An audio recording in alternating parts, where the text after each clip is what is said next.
स्वयंवर परे राम को पति रूप में वर्ण करने आसवे सीता। एथिपाई विभिन्न अलंकार भूषण में सजाउछन्ति सखी माने। सीता अपूर्व वेशर अनुपम वर्णना करिसन्ति भंज। सखी माने तांको मुहरे मकरी चित्र अंकन करी तांको कामदेवंक पत्नी रतिंक भली सजेइले।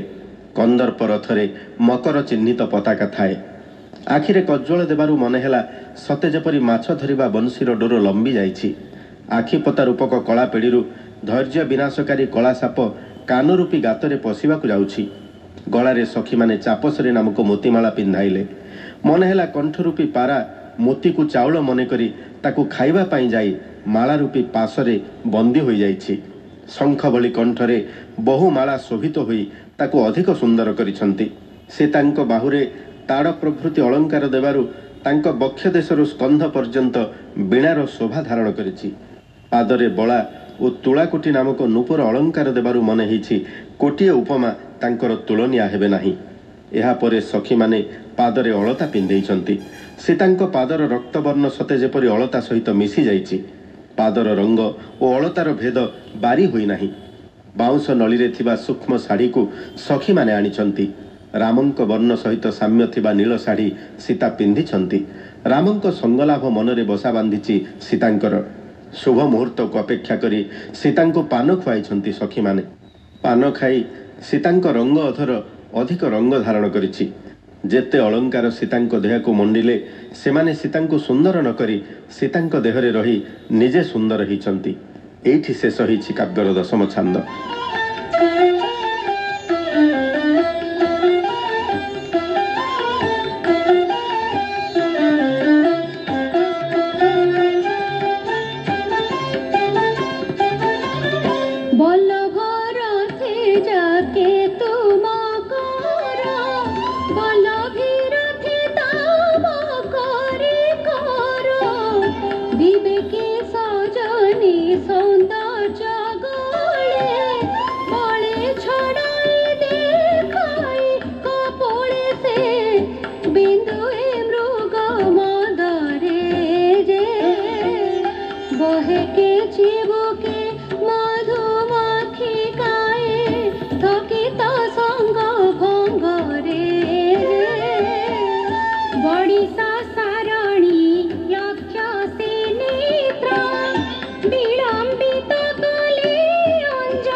विंशति पदेये छन्द उपइन्द्र भञ्ज वीरवर भणी